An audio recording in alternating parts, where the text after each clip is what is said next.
lá tentar. Então a gente vai dar continuidade para o que a gente começou ontem sobre estrutura de dados.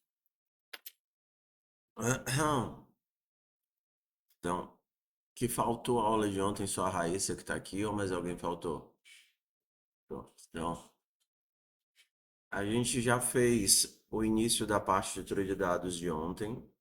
Foram mais ou menos uns 20 minutinhos, onde eu vou explicando as peculiaridades do vetor, as peculiaridades da lista, quando utilizar vetor, quando utilizar lista, como é que as linguagens que não têm essa divisão fazem para tentar minimizar os danos de remoções e inserções dentro do vetor, mas de forma super resumida e faltando alguns detalhes. Vamos lembrar do. Ah, aqui é muito claro, né? O pessoal disse que isso daqui era muito claro. Viram para fazer o contrário. Papel preto com tinta branca.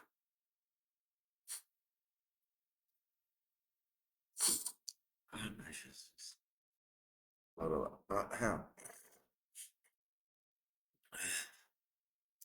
No meu vetor, eu tenho a garantia de espaço contínuo e os meus elementos são armazenados de forma contínua na memória.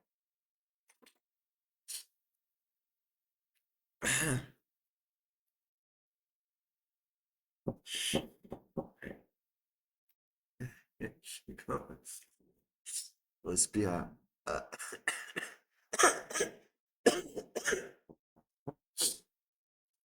Bora, consigo, vamos lá.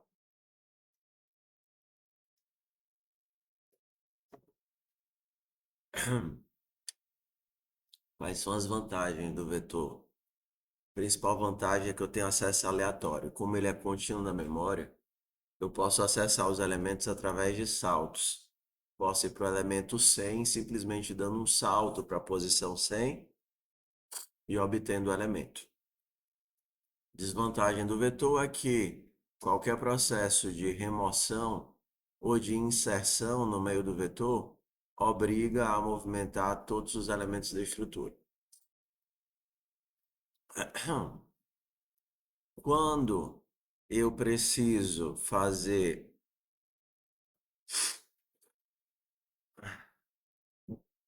Sejam bem-vindos. Trouxeram remédio para mim? Lembraram não? Ninguém tem remédio em casa, todo mundo saudável.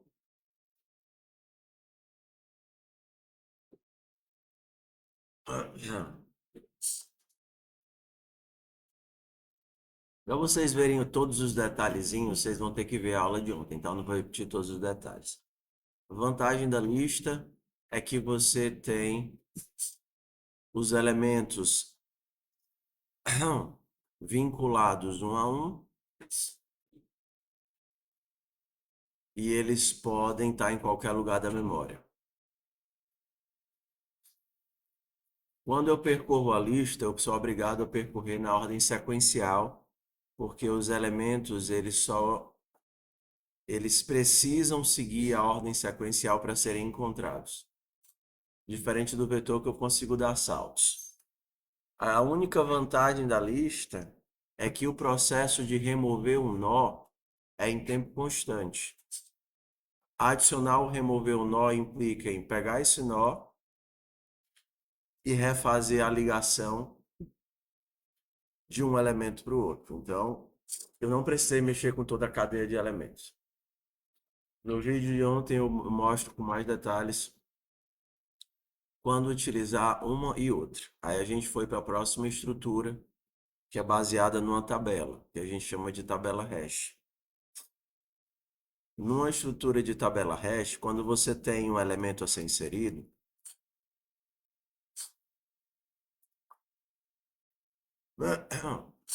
quando você tem um elemento a ser inserido, é feito um cálculo em cima da chave desse elemento. Esse cálculo se chama hash.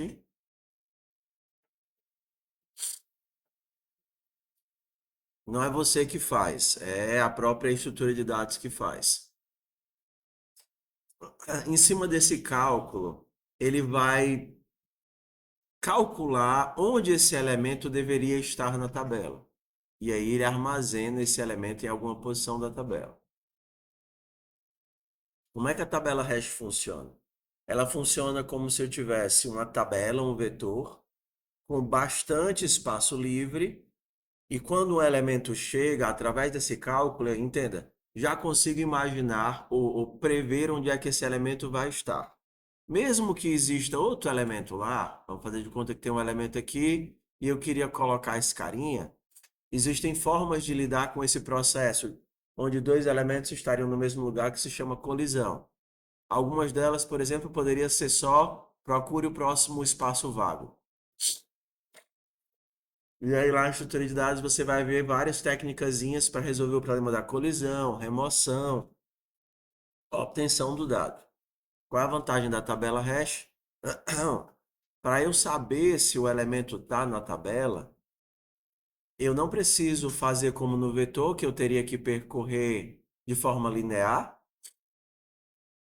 ou na lista, eu tenho acesso que a gente chama em tempo constante. Mesmo que não seja uma operação, o tamanho não depende do tamanho da estrutura. Ontem a gente também viu as ordens de complexidade mais comuns, que seria tempo constante, tempo linear e logaritmo.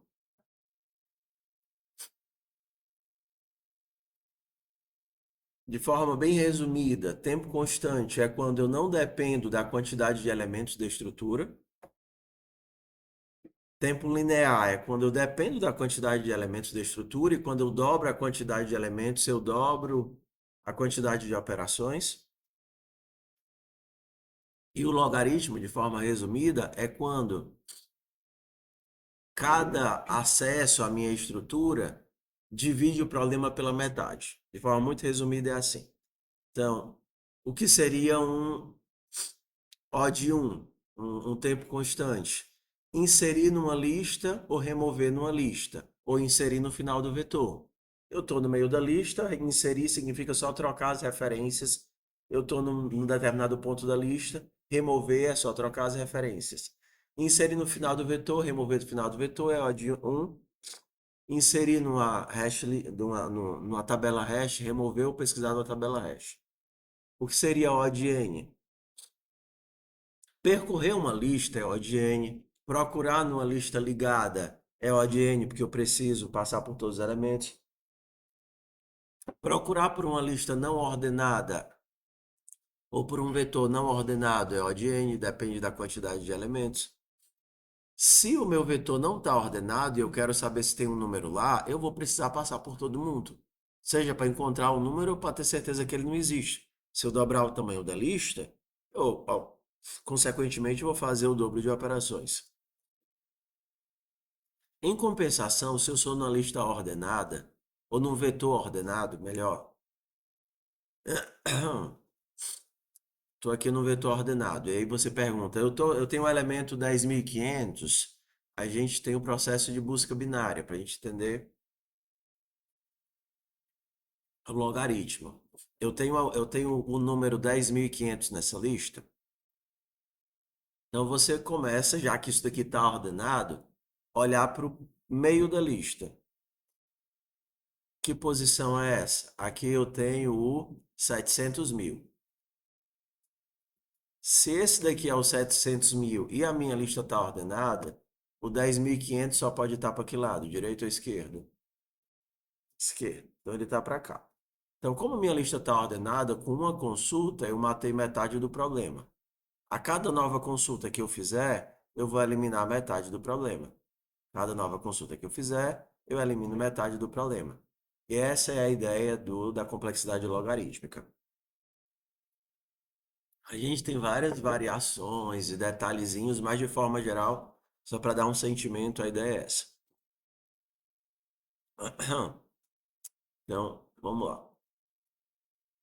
Uma ótima busca é a busca binária. Porque eu ganho a realidade, eu ganho o bônus de estar trabalhando com vetor, que pode ser copiado integralmente para dentro da memória, de acesso rápido, e eu tenho acesso logarítmico dentro do vetor. Então, busca binária dentro do vetor é uma ótima ideia. Bora para a próxima.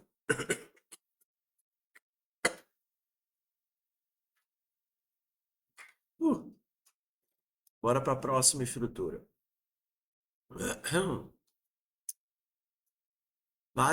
Na mesma ideia da tabela hash, eu tenho as estruturas baseadas em árvore.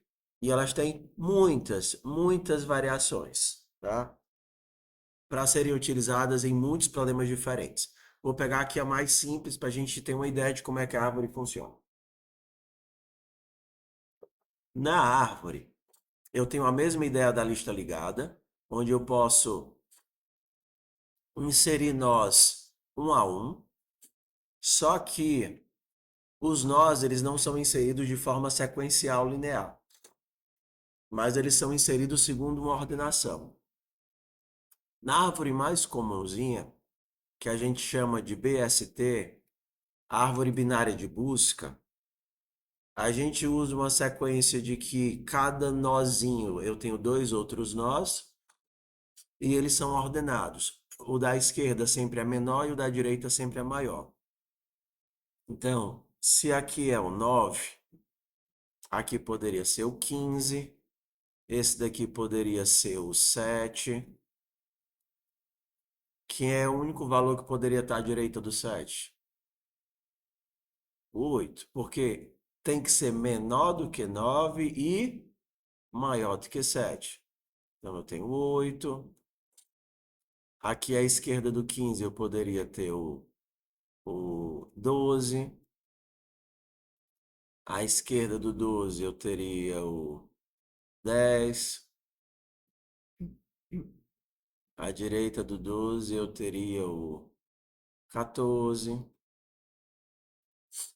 Que é isso daqui é uma árvore binária de busca. Vamos ver as consequências dessa arrumaçãozinha aqui. 3. Se eu estiver procurando o número 11, quais seriam os meus passos?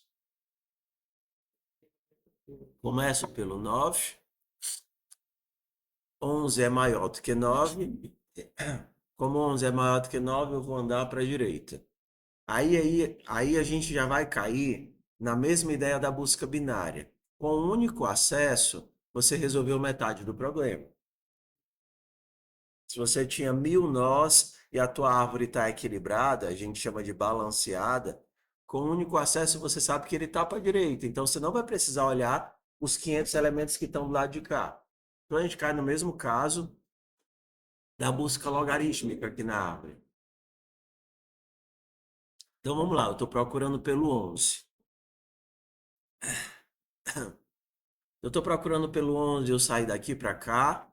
11 é menor do que 15, então eu vou para a esquerda. 11 é menor do que 12, eu vou para a direita. E 11 é maior do que 10. O 11 existe? Não. Então eu sei que o 11 não existe. Essa é a ideia por trás de todas as árvores. Eu mantenho algum tipo de organização ou estrutura para poder fazer a minha busca de forma organizada e ordenada. Cada árvore diferente vai ter suas aplicações. Algumas árvores não vão ter dois nós, vão ter vários nós. Algumas árvores vão misturar o conceito de árvore e tabela, jogando de uma árvore para um vetor, para resolver problemas diferentes. Mas, de forma geral, a gente imagina que árvores impõem algum tipo de ordenação para os seus elementos e utilizam isso para realizar o processo de busca e organização. Tudo bem até aí? Beleza? Quando a gente cai em duas estruturas. A gente tem os conjuntos e a gente tem os mapas. O conjunto é a versão restritiva do mapa, digamos assim. No conjunto você guarda os elementos e eles não se repetem. No mapa você guarda elementos e usa esses elementos como chaves para outros elementos. Vamos ver isso aqui em código que vai ficar mais fácil, tá?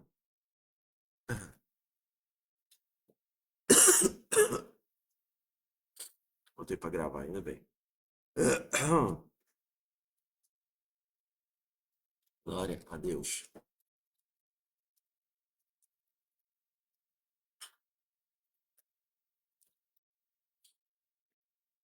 O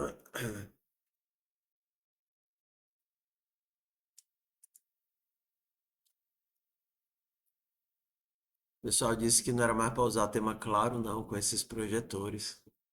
E os escuros ficam bonitinhos. Os claros doem na vista com esses projetores. Aí, ó. O menino chega e gritou: Ah, meus olhos! Tá certo, filho. Menos, menos, filho, menos.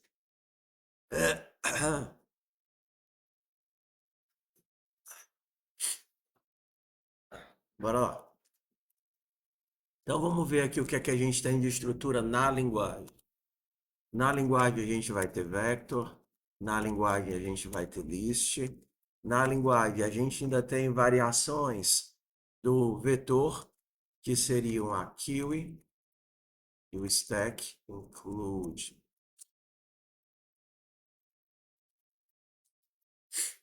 Na linguagem a gente também tem o array. Vamos fazer. Todas essas daqui são estruturas lineares. Ou seja, os elementos são guardados de forma sequencial. Mostro já a diferença entre eles.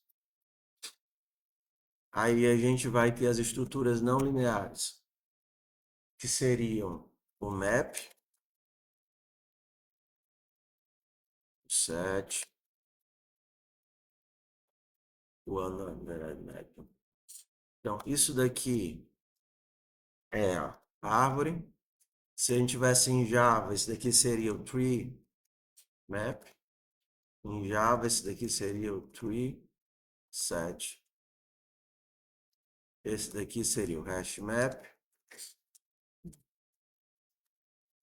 Hash set.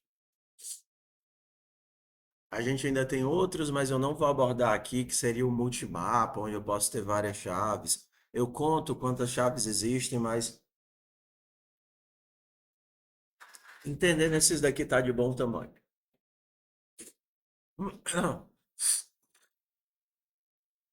Vamos de pouquinho. Vai dar uma tristeza, essa é uma das aulas mais úteis do semestre e o pessoal faltou. Acho que é porque eu falei que podia não vir hoje, aí já compraram tudo passagem e foram embora. Ego. Que pena, que pena. Que pena. Vamos ver a diferença aqui do vetor para o array. No vetor, a gente tem a característica de ser expansível. Include IOStream. Então, quando você cria um vector, vector int vet, using namespace std. Quando você cria um vetor, ele tem um atributo de capacidade. A capacidade define quantos elementos cabem atualmente nessa estrutura. Então, qual é a característica do vetor? Ele começa pequenininho.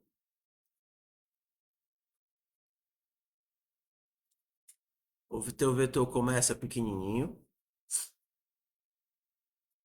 Cabe um elemento, mas não tem nenhum.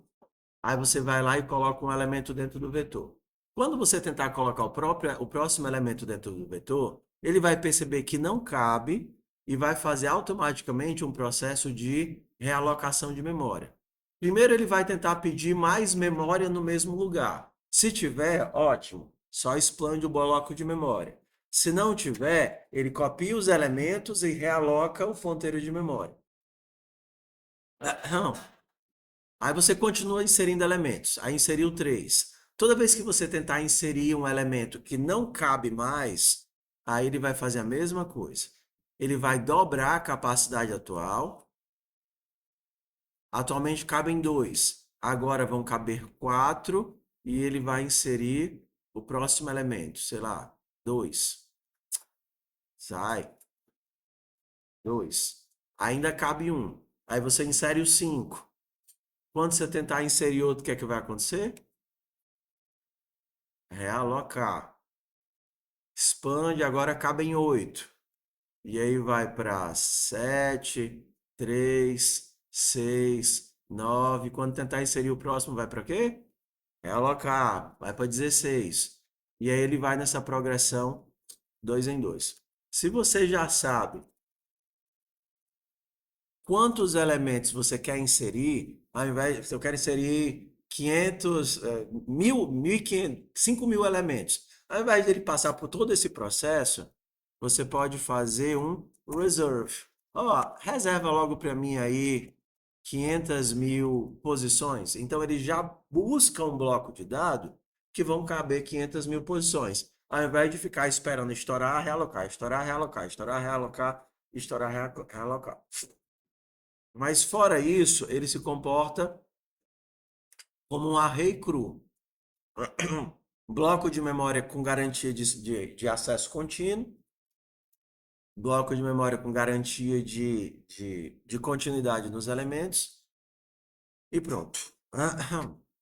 Qual a diferença do vector para o array? O array é só uma forma elegante de utilizar um array cru do C. Quando a gente cria um array, a gente já diz de cara o tamanho e a quantidade de elementos que ele tem. A única diferença dele para o vector é essa. Enquanto o vector você tem a possibilidade de ficar expandindo ou diminuindo, o array começa com o tamanho e termina com esse mesmo tamanho. O tipo dele é esse. É um array de 500.000, 500.000 inteiros. Bora para a lista. Lista é a mesma coisa. A gente já tinha visto a lista. Uma das diferenças da lista é que você não tem mais acesso indexado, você não pode fazer lista elemento 5. Você tem que lidar com os iteradores. Isso daqui é a sintaxe do iterador, mas a gente pode reduzir isso daqui, já que você sabe o lado direito. E o iterador ele tem sintaxe de ponteiro. Se eu mandar imprimir quem está nessa posição, ele vai imprimir o 1. Eu posso ir para a próxima posição, e se eu mandar quem está na próxima posição, ele vai imprimir o 2 e ele pode seguir com isso até chegar no final. No caso da lista, eu posso tanto ir quanto voltar. Os iteradores aqui são bidirecionais. Dependendo, a maior parte das linguagens, os iteradores não vão ser bidirecionais, mas aqui a maioria vai ser. Bora para os novos que a gente não conhecia. A diferença da fila e da pilha é só a restrição de uso. Então, quando você usa uma pilha, as únicas operações que você pode fazer é push para inserir no fim da pilha, fila, desculpa. E você pode consultar ou retirar do fim. Então, ela é uma estrutura de dados restritiva. Ah, por que é que você não usa logo a lista ligada? Primeiro, porque a pilha, a fila, normalmente ela não é implementada como uma lista ligada, mas implementada como dois vetores. E aí fica usando um jogo de copiar elementos por questão de desempenho. Então, se você não precisa de um vetor, se você precisa de uma pilha e precisa de desempenho, putz, grila, ego, desculpa. A doença, ela come o nosso juízo. Não é assim com vocês, não, quando vocês estão doentes. Ela come o nosso juízo. Ah, cara, eu pensei, meu Deus, quando era 2 horas da manhã ontem, será que tem uma farmácia 24 horas em Quixadá? Eu tava para levantar e ir andando. Hã? Putz, grila, cara, tava muito ruim ontem. Muito ruim quando a garganta e o nariz cederam assim. Por exemplo, se acalmaram, eu parei de espirrar, tava ruim. Mas mesmo assim consegui me acalmar, eu consegui dormir. Bora lá. Então, a gente tem uma fila kiwi, uma fila. Na fila, eu insiro de um lado e removo do outro. Eu só tenho essa opção. Não é como no vetor que eu posso inserir no fim e remover do fim. Na fila, eu só insiro no fim e só removo do começo. Então, eu não teria uma opção, por exemplo, de pop back, como eu teria no vetor, para remover do final. As minhas únicas opções são inserir no final e remover do começo. Qual é a vantagem disso? Primeiro, desempenho. Normalmente se você estivesse tentando usar um vetor, você não conseguiria remover do começo. E se você estivesse utilizando uma lista ligada, ele acabaria sendo mais lento porque a implementação é diferente. E o terceiro, que eu não citei, é quando você usa uma estrutura restritiva, você limita os erros que podem acontecer. Se você tem certeza que só precisa de uma fila, a estrutura te garante que os únicos acessos ou operações que foram feitos foram inserir no fim e remover do começo. Então você também reduz a quantidade de problemas que você pode ter por mau uso da estrutura de dados. Outro caso seria a pilha. Oi. Caso dessa utilidade da pilha, acho que a questão do mercado fala realmente sobre uma pilha. Seria muito mais fácil usar ela. Ou não dá para fazer uma. Só. A questão é que a fila ela é restritiva. Eu não consigo percorrer os elementos da fila como eu faço com a lista. Entendeu? Então, se você fizesse isso, você não conseguiria fazer um laço, ele só te dá acesso a um elemento da frente. Entendeu? Ela é ótima, mas para efeito didático eu não consigo percorrer ela. Eu conseguiria fazer no quê? A Gambi. Sairia pegando todos os elementos, listando e jogando numa nova fila. Ou fazendo uma cópia da fila e percorrendo, retirando da cópia da fila. Mas como ela não me dá acesso ao miolo, eu não poderia listar os elementos que estão no mercado. Sacou? É a questão da restrição. Aqui, no nosso caso, para a atividade, eu preciso listar os elementos que estão na fila e, por exemplo, tinha uma versão da atividade que o cara que estava no meio da fila cansava de esperar. E aí eu tirava o cara do meio da fila. Aqui eu não consigo fazer isso. Aqui eu só consigo tirar do começo. Entendeu? Bora. No próximo caso, eu tenho a pilha. Na pilha, eu tenho inserção do fim e remoção do fim. Então aqui é praticamente um vetor. Eu posso fazer o push, vejo quem está no topo e posso fazer o pop. Então, isso daqui é basicamente um vetor, porque eu insiro no fim e removo no fim.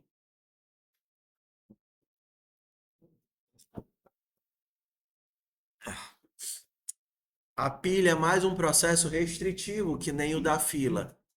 Se eu crio uma pilha dessa, eu sei que os elementos do meio não vão ser acessados, eu sei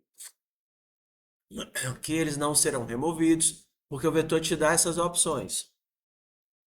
Mesmo que com um desempenho muito ruim, o vetor ainda te dá a opção de inserir e remover no meio. A, a, a pilha não.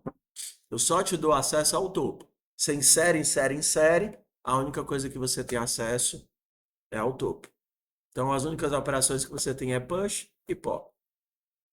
Então, se a gente olhasse aqui, tanto a Kiwi quanto a Stack seriam variações de acesso usando vetores.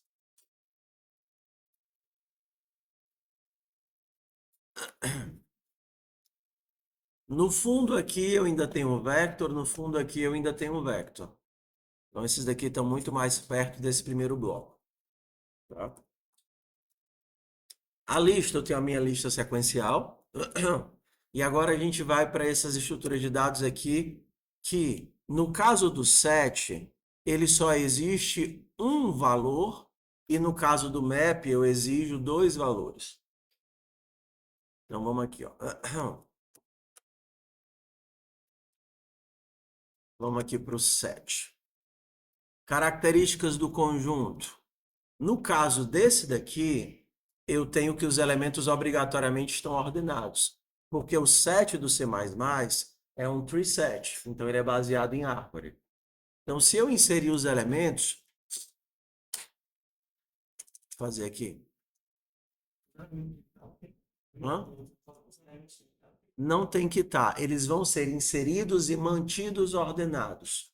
A árvore garante isso para você. Então, não importa o que você insira aqui,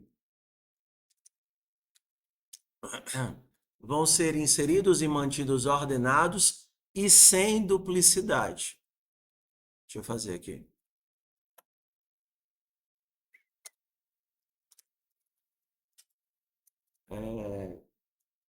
std lib cst delib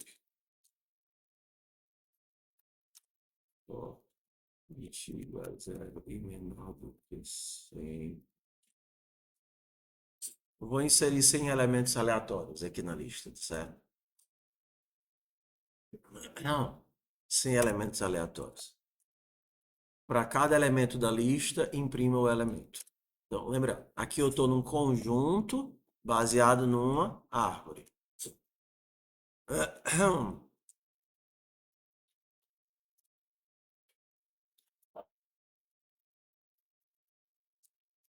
Onde é que eu estou?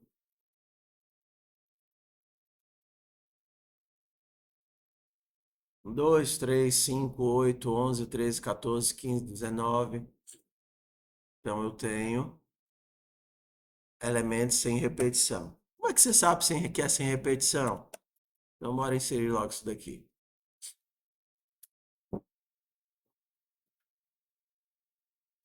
Elementos sem repetição. Então, como eu tenho uma estrutura que é logarítmico e não de acesso logarítmico e não acesso linear, saber se um elemento está aqui dentro é muito melhor do que ficar procurando numa lista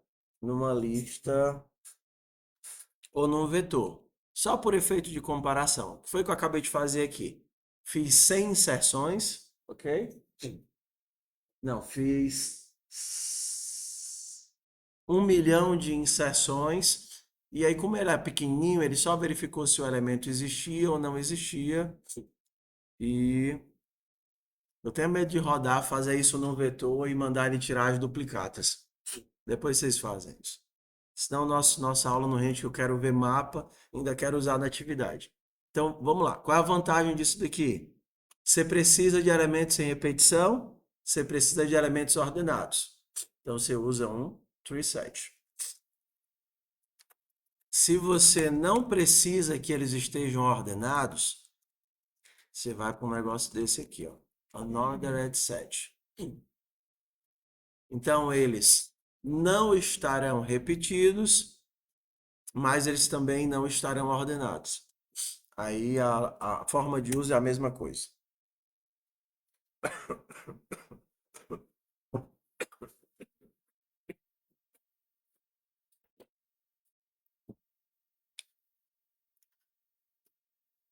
Não dá nem para saber se está repetido olhando assim, né? Porque os bichos estão tudo embaralhados. Bora desembaralhar esse breguesso. Criar aqui um vector. Inicializar o vector. Todos os containers têm esse tipo de inicialização, tá? Você pode criar um container e dar para ele um bloco a ser percorrido. Então aqui eu estou criando um vetor. O meu vetor vai ser preenchido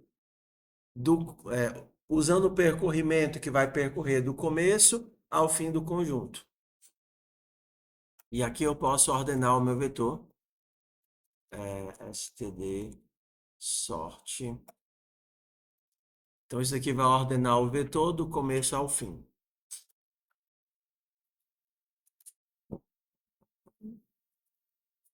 Perdão.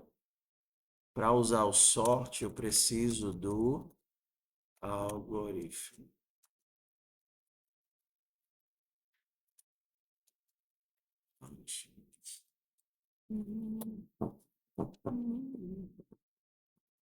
Pronto, tá aí meus bichinhos. Moleza, né? Como é que eu uso este breguesso? Tanto o set como o unordered set, eles têm acesso. Eu posso inserir utilizando o insert, ou posso verificar se ele existe utilizando o find. Ei, insere para mim o 10. Se o 10 existir, ele não faz nada, porque não pode ter duplicidade. E para saber se o elemento está lá, eu posso fazer usando o find.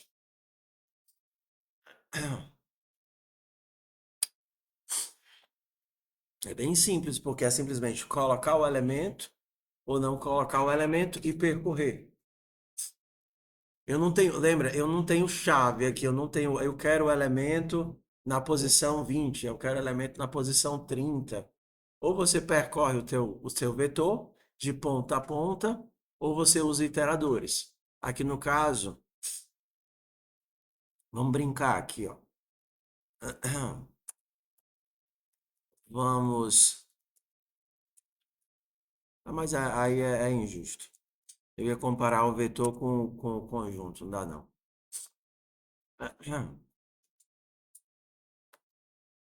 Tem um monte de atividadezinha legal, estrutura de dados para fazer, para rodar e ver até onde o teu computador aguenta. E aí a ideia é comparar algoritmos ruins e estruturas de dados ineficientes por problema, com algoritmos bons e estruturas eficientes. E é legal que com algoritmos e estruturas ruins, você não consegue executar, às vezes, sem bloco de tamanho 100 ou 1000. Em compensação, dependendo do caso, você executa 1 bilhão de dados. Mas vamos lá. Talvez eu até passe para vocês. A gente tinha os estressados lá no começo, não tinha? Vocês fizeram alguns estressados? Não. Ah, a gente pode fazer. Vamos ver se dá tempo hoje.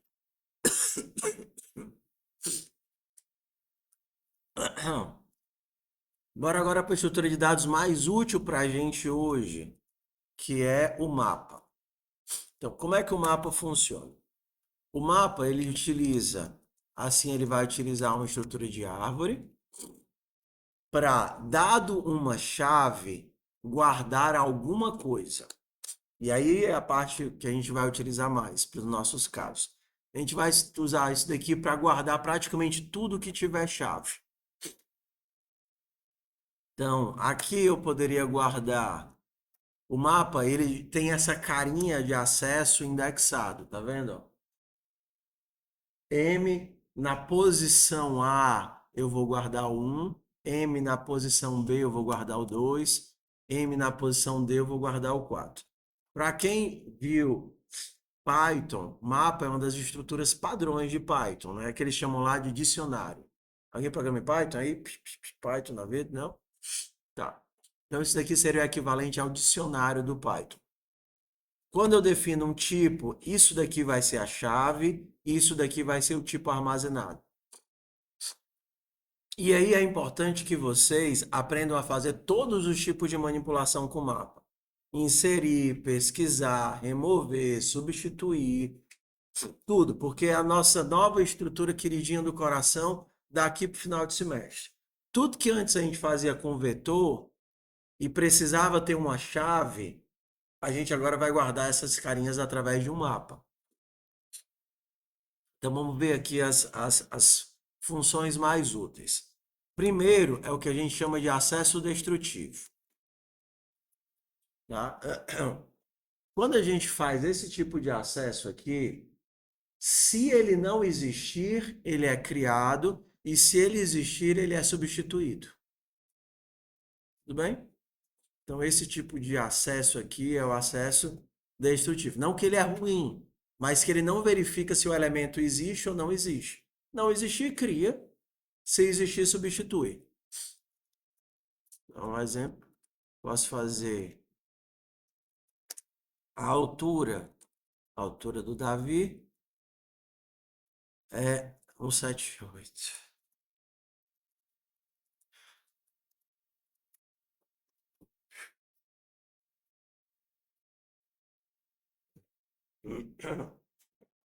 Davi cresceu, tá de salto, 180.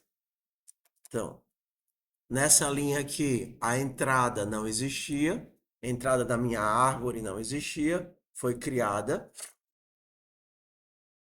A chave de busca na árvore é Davi. Então ele começa a usar a palavra Davi para se localizar na árvore quando ele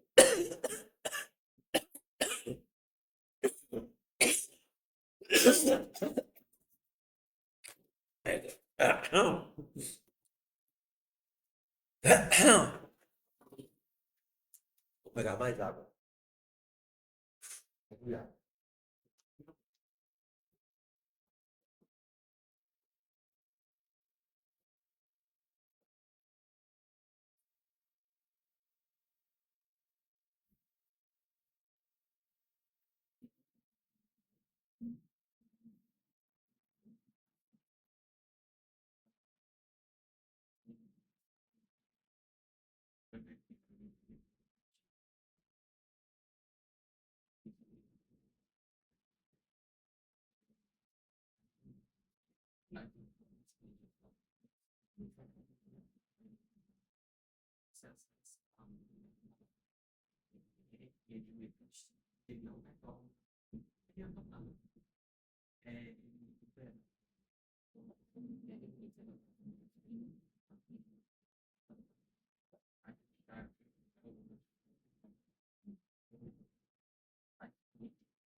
Vamos, bora lá. Vamos comigo, me ajudem aí. Isso aqui que vocês estão vendo é um acesso de leitura ou de escrita?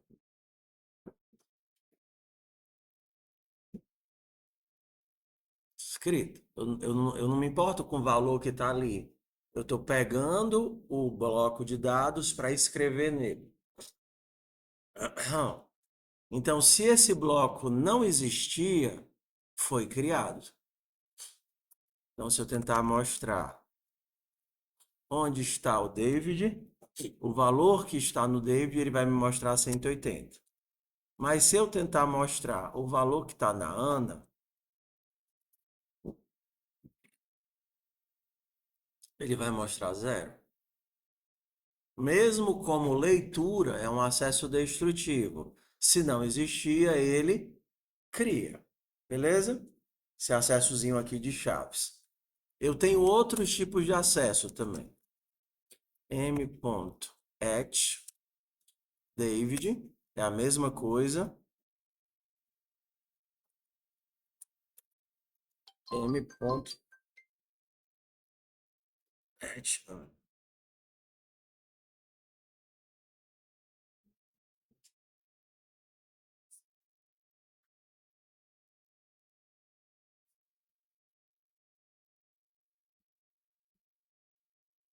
Ok.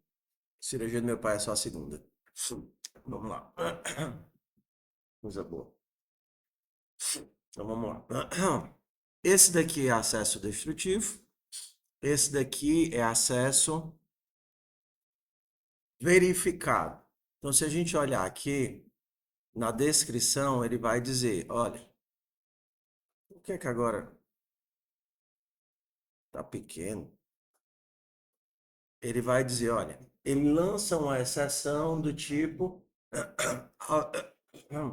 out of range se o dado não está presente.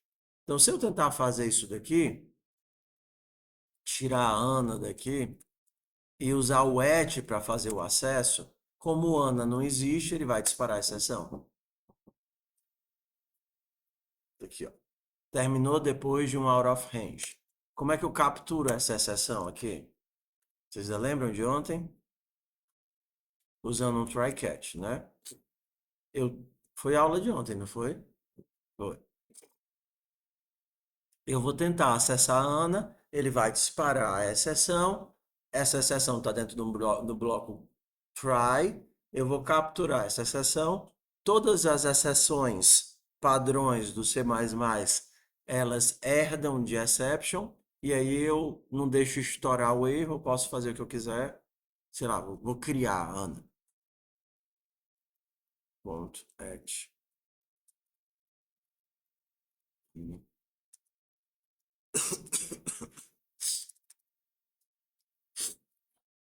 Como a Ana não existia, eu estou criando a Ana.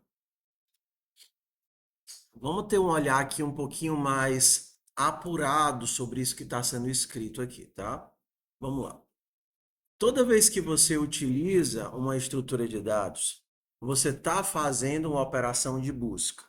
Então, quando você faz isso daqui, você está fazendo uma busca por David e colocando 178 lá. A mesma coisa para esse bloco aqui. Você está fazendo isso daqui e colocando 180 lá.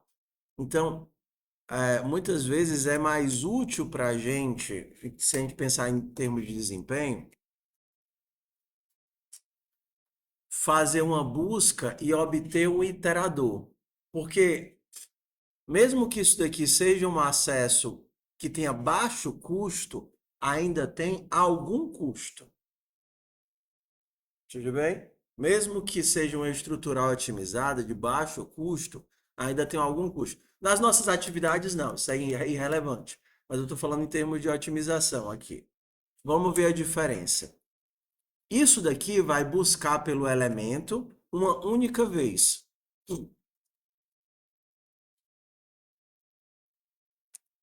E agora, ao invés de ficar fazendo sucessivos. Peraí, primeiro eu vou escrever aqui.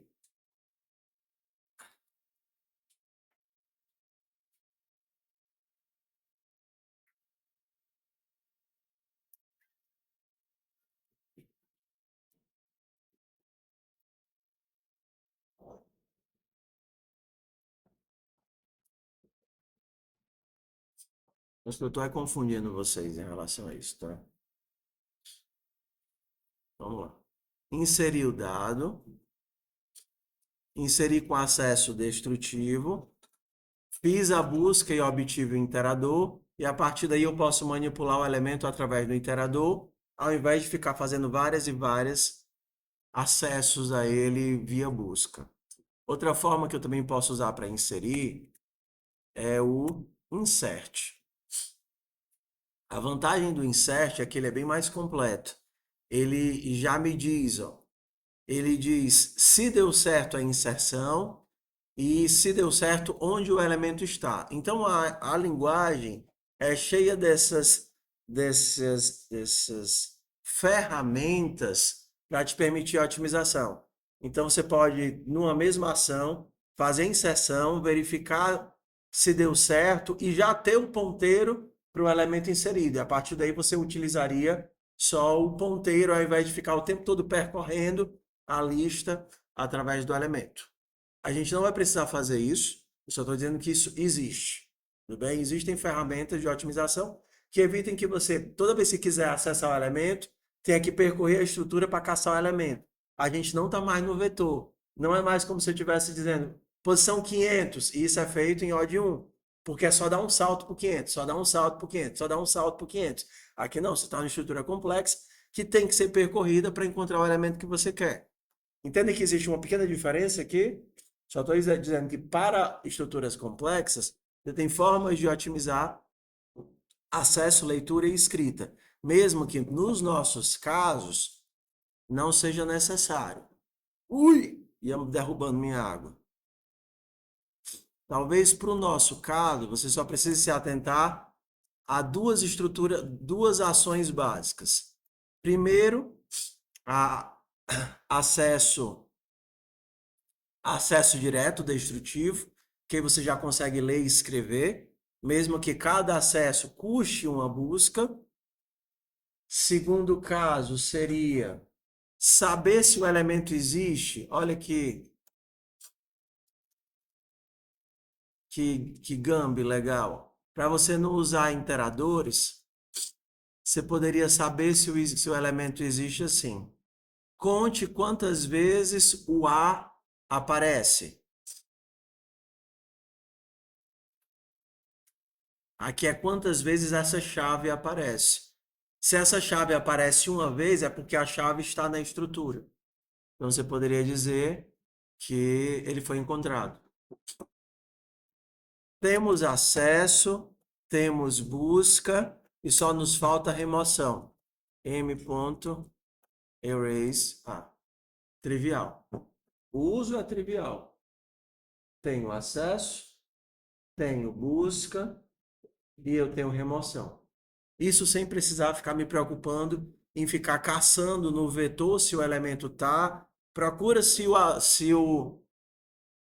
a criança Fernanda está no vetor. Aí você tem que ficar percorrendo o vetor para caçar a Fernanda. Acha o índice da Fernanda, dá um erase no iterador e fica. Aqui é muito mais simples.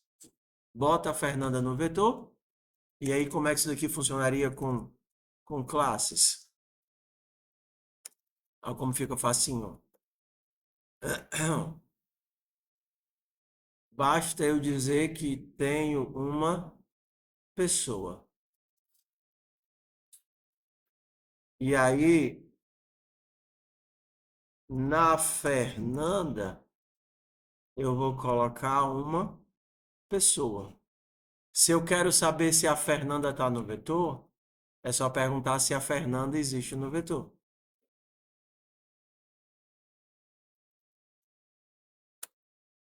Se eu quiser apagar a Fernanda, é só apagar a Fernanda. Oi. Hum? Valeu.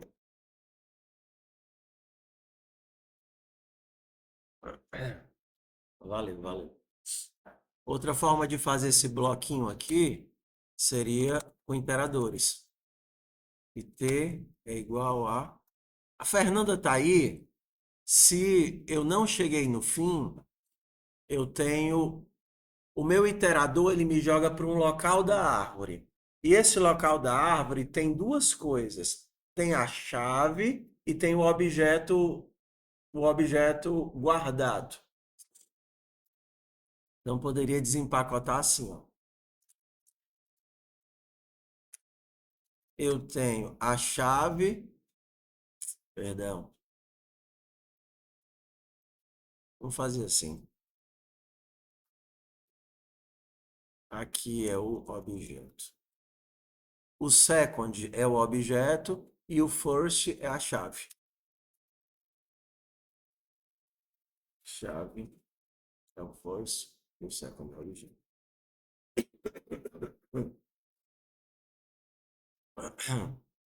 Então aqui você consegue imprimir o pessoa. Pessoa.nome, pessoa.idade, pessoa.idade mais um. Fernanda fez aniversário.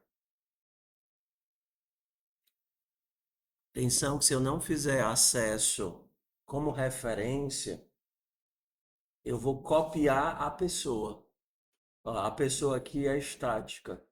Se eu não colocar isso daqui, eu vou estar copiando a pessoa e aumentando a idade da pessoa copiada. Se eu quero a pessoa real, eu tenho que botar o i comercial.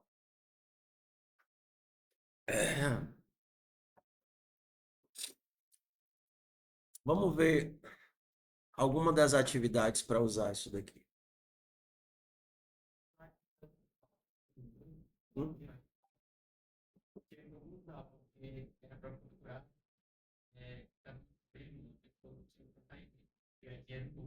Beleza.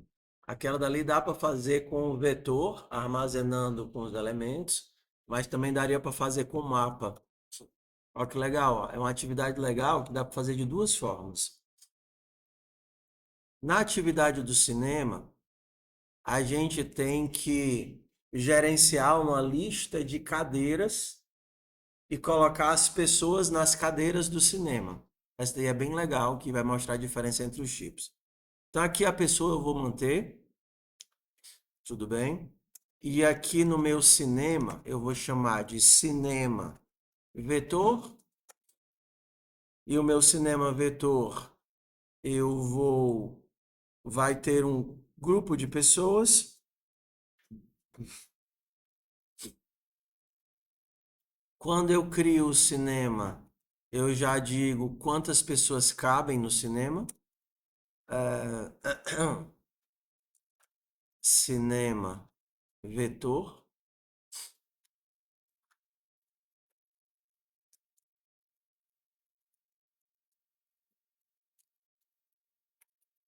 Pessoa.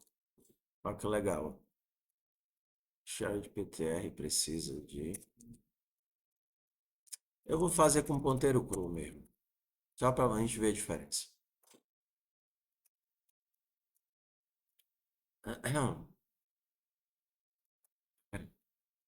Capacidade. Int capacidade. Então, eu vou criar o vetor de pessoas, colocando tudo nulo dentro dele. Pessoas, capacidade, inserindo no PTR em todo mundo. Acabei de criar um vetor de pessoas com um monte de pessoas, com um monte de espaços, né? No caso aqui, 10 espaços. 10 pessoas, espaços, tudo com no PTR. E aí o nosso jogo era, quando eu ia fazer uma reserva, eu precisava de uma pessoa e eu precisava de um Void. E eu precisava de uma posição. O cara dizia, ó, eu quero a cadeira tal, quero a cadeira 10, quero a cadeira 20, quero a cadeira 50. Então, de forma muito simples, eu verificava se a cadeira já tinha alguém. Se a cadeira for diferente de nulo, a pessoa já está ocupada, vou usar a própria exceção. Se não, eu boto a pessoa na cadeira e acaba o código. A pessoa está lá na cadeira 10. Para mostrar,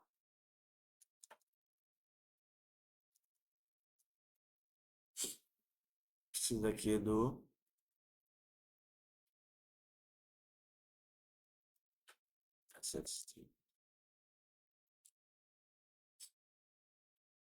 Para mostrar, basta eu percorrer as cadeiras. Se ela for nulo, eu aviso que não tem ninguém. Se não, eu boto o nome da pessoa. Então aqui é tranquilo. É bem parecido com os outros que a gente já fez, né? Criei o cinema, aí coloquei o Ricardo, a Maria.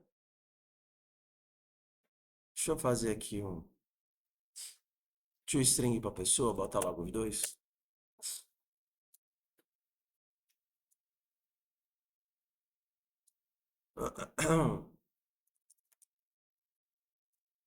Coloquei o Ricardo na cadeira 0, a Maria na cadeira 30, na cadeira 3, botar mais um aqui. E o João na cadeira 4. Então, o que é que tem de cadeira vaga aqui? Vai ter só a 1 e a 2. Então, se eu rodar isso daqui, é para ter de cadeira vaga a 1 e a 2. Beleza, 0 está ocupada, 1 e 2 estão livres, o resto está livre.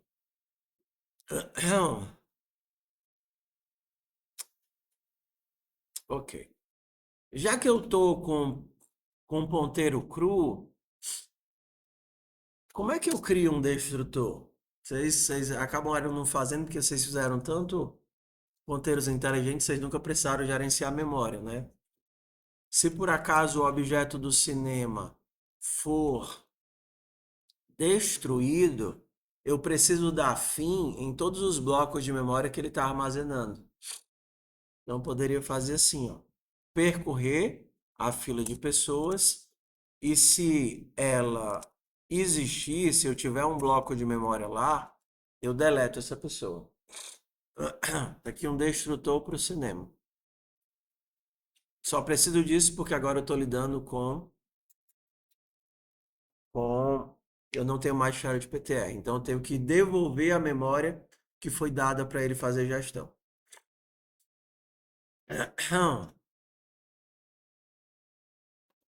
Como é que isso daqui muda para trabalhar com mapa? Cinema, cinema, mapa. Existe diferença entre usar o share de PTR e usar o mapa com hash e o mapa com árvore?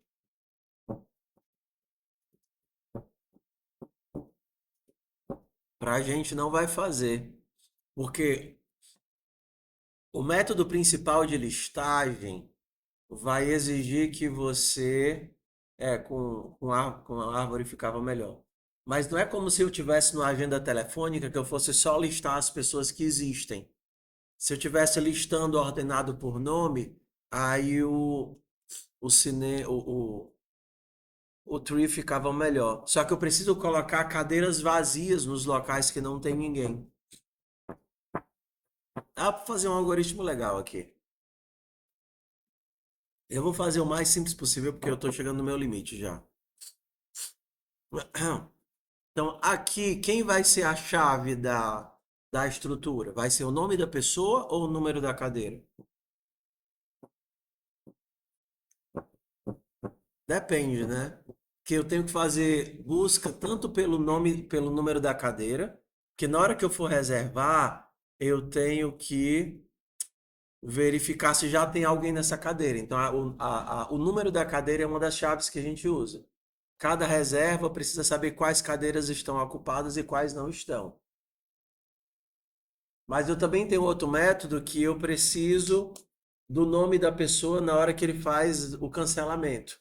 Na verdade, essa atividade ela podia ficar bem melhor se a gente inserisse mais algumas coisinhas. Mas vamos, já que a gente está fazendo só o processo de reserva,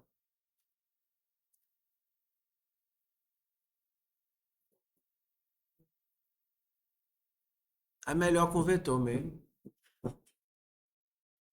Vetor assim, vetor representando espaço, é melhor com vetor. Porque o vetor já me diz se a pessoa existe ou não existe. Eu tenho uma outra função que é cancelar, né? Assim, aí a cancelar ficava útil. Olha que legal. Eu tenho uma função chamada cancelar. Void cancelar. Para cancelar, eu uso o nome da pessoa. String nome. E eu preciso percorrer todas as cadeiras para saber se o cara tá dentro do cinema ou não.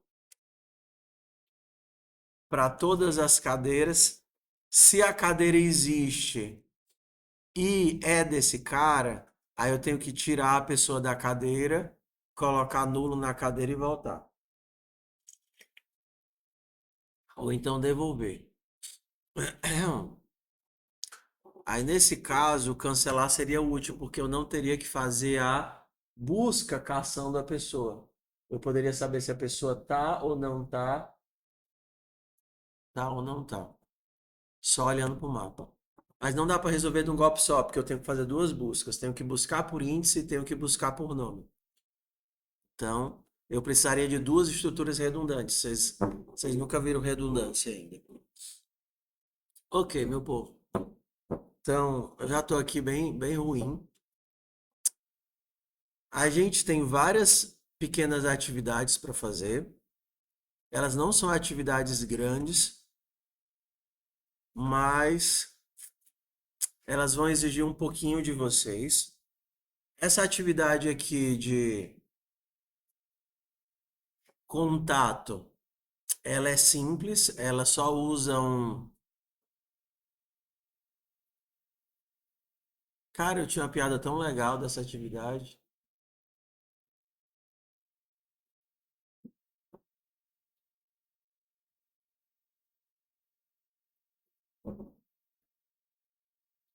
Eu criei essa atividade por causa de uma piada.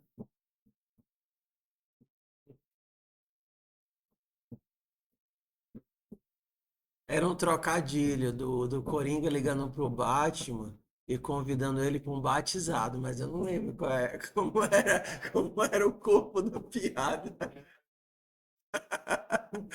Não lembro, não. Faz muita gente já. Faz muito tempo. Isso daqui é atividade de vetor, simples, com validação. Essa daqui, eu acho que a atividade porco e tarifas são as atividades mais complicadas do bloco, porque eles envolvem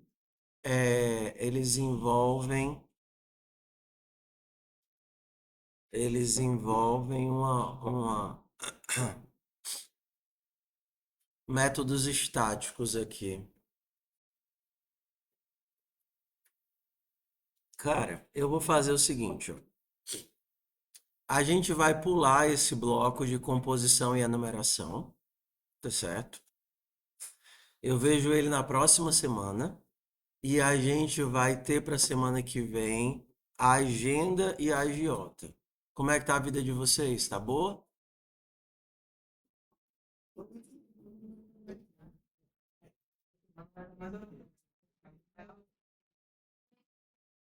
Então, deixa eu ver qual é a melhor aqui de fazer. Que a ideia das duas é utilizar exceções para lançar os erros e os mapas para guardar os elementos.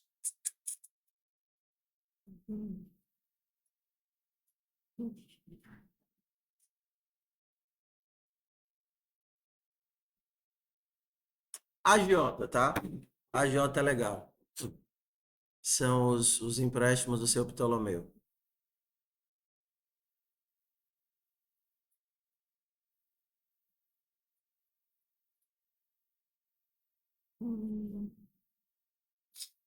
Ó, bora lá. A agiota já começa a crescer um pouquinho na quantidade de ações. No agiota, a gente vai ter a lista dos vivos, a lista dos mortos, só que não é para vocês fazerem com lista, é para vocês fazerem com mapa. Os vivos vão ter um caderninho lá de anotações do seu Ptolomeu, que como ele é sequencial, vocês poderiam fazer com mapa, com tree map, ou fazer com vetor, aí fica a critério de vocês, que tem a lista de operações dos vivos e a lista de operações dos mortos.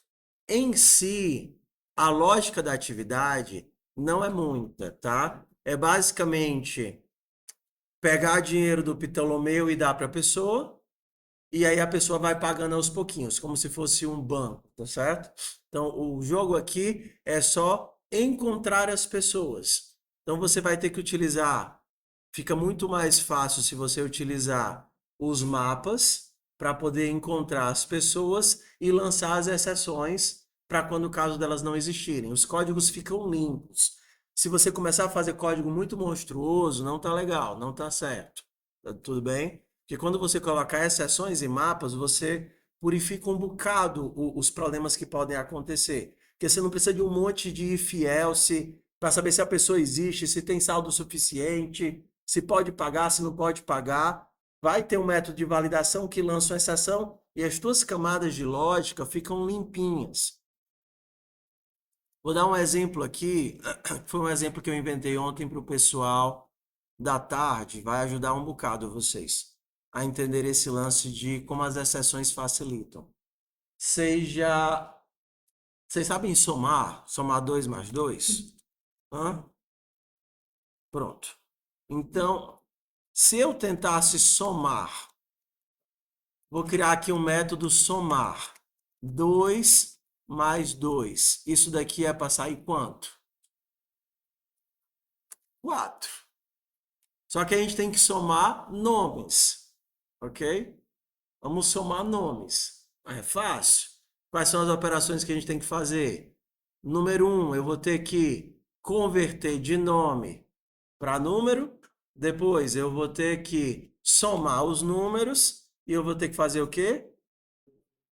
Converter de número para nome. Então vamos fazer aqui um include iostream include map. Vamos fazer aqui. Ó. Olha como fica facinho usando as estruturas que a gente aprendeu. Minha primeira, ó, Copilot já ajudou. 0 é 0, 1 é 1, 2 é 2, 3 é 3, 4 é 4, 5 é 5, 10 é 10. Está vendo aqui? Ele já criou um mapa para mim chamado mapa de números. Vou esconder isso daqui dentro de uma função chamada int nome para número. Vai receber um nome e tem que retornar um número. Tá vendo aqui o meu mapa? Como é que eu sei se o elemento existe ou não existe aqui? Já que isso aqui é um mapa que mapeia de texto para inteiro. Eu poderia usar o find ou eu poderia usar o count. Usando o find, se eu busquei e deu em nada, eu poderia disparar string.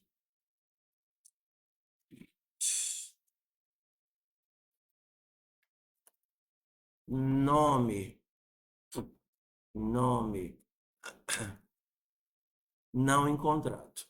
E se eu encontrei, eu retorno. Olha que legal. Já usei o mapa aqui para fazer o mapeamento de nome para número. Só que eu não me proponho a resolver todos os nomes do mundo. Só vou resolver até 10 aqui. Tudo bem? Próximo caso aqui. Preciso conseguir transformar de volta de número para nome. E aí, mesma coisa. Fiz um mapa que vai de número para nome. Se cheguei no número que eu não sei resolver, então eu disparo uma exceção, senão eu devolvo. Olha como a camada de lógica do somar ficou trivial. String somar recebe dois nomes. Aqui, ó.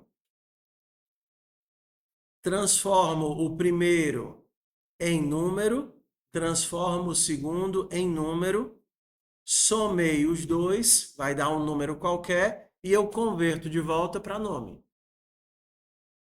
Estamos comigo ainda? Converti os dois para número e eu converto de volta para nome. Ah, mas isso daqui pode dar problema. Não tem problema nenhum. Deixa eu fazer interativo aqui. String número N1, N2, cout. Digite dois números por extenso. E aí eu vou imprimir. Só que se eu fizer isso, ó, bora lá, vamos usar o que a gente aprendeu. 2.cpp. Se eu acertar, tudo bem. 2 mais 2, ótimo. De novo. 2 mais 6, o que vai acontecer? Vai disparar a exceção. Eu tenho tratamento de exceção? Não, vai jogar a exceção na minha cara. Bufo! Então, fazer o quê? Qual é o código que pode dar errado? É essa linha aqui, concorda? Não é essa linha que pode ter tanto o problema do número 1 ser errado, do número 2 ser errado, ou da soma eu não saber desconverter. Então, bem aqui eu vou fazer try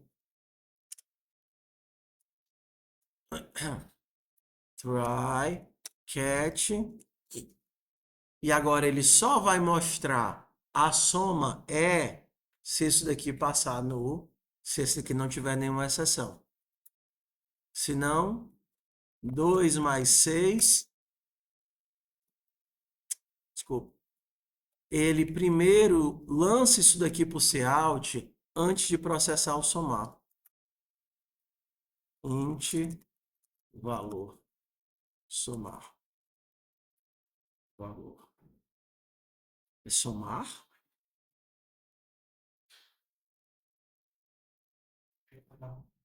Ah, tá.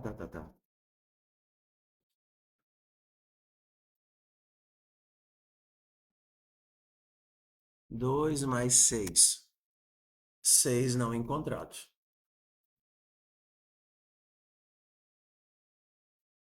5 mais 6, número 11 não encontrado.